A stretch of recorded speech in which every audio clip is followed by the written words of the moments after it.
ఆశలు లేవని డాక్టర్లు చెప్పాక పేషెంట్ బతికి బయటపడితే ఎలా ఉంటుంది?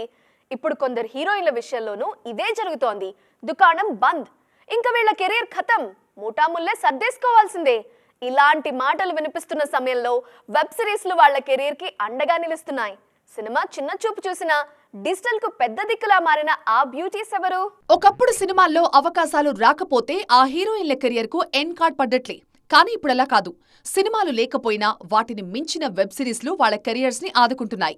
వెండితెరపై కాకపోయినా బుల్లితెరపై తమ ప్రతాపం చూపిస్తున్నారు. మరీ ముఖ్యంగా ఈ వెబ్ సిరీస్ల కారణంగానే అంజలి కెరియర్ వెలిగిపోతోందిప్పుడు. ఝాన్సీ, ఫాల్, తాజాగా బహిష్కరణ అంటూ క్వీన్ ఆఫ్ డిజిటల్ అయిపోయారు ఈ రాజోలు చిన్నది. సినిమాల్లో అప్పుడప్పుడు కనిపిస్తున్న వెబ్ సిరీస్లు మాత్రం రెగ్యులర్ గా చేస్తున్నారు అంజలి. ప్రస్తుతం గేమ్ చేంజర్ లో కీలక పాత్రలో నటిస్తున్నారు. మొన్నీ మధ్యే గ్యాంగ్స్ ఆఫ్ గోదావరిలో కూడా నటించారు. ఈ మధ్య సినిమాల్లో కనిపించని రెజీనా సైతం డిజిటల్ ప్లాట్ఫామ్ పైనే ఫోకస్ చేశారు.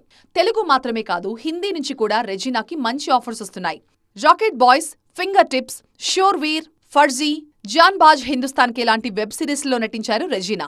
వీటికి వచ్చిన రెస్పాన్స్ తో డిజిటల్ వైపు అడుగులేస్తున్నారు ఈ బ్యూటీ. నిత్యా మేనన్ కెరీర్ కి కూడా వెబ్ సిరీస్లే హెల్ప్ అవుతున్నాయి. ఆ మధ్య బ్రీత్ 1 and 2 సిరీస్లతో హిందీలో గుర్తింపు తెచ్చుకున్న నిత్యా మేనన్ తెలుగులో మోడ్రన్ లవ్ హైదరాబాద్, కుమారి శ్రీమతిలో నటించారు. కోవిడ్ టైంలో రుద్రాతో డిజిటల్ ఎంట్రీ ఇచ్చిన రాశి ఖన్నా గతేడాది రాజ్ డీకే యాక్షన్ డ్రామా ఫర్జీతో మెప్పించారు. వీళ్లే కాదు, తమన్నా, కాజల్, సమంత, శృతి హాసన్ లాంటి స్టార్స్ కూడా వెబ్ సిరీస్లో నటిస్తున్నారు.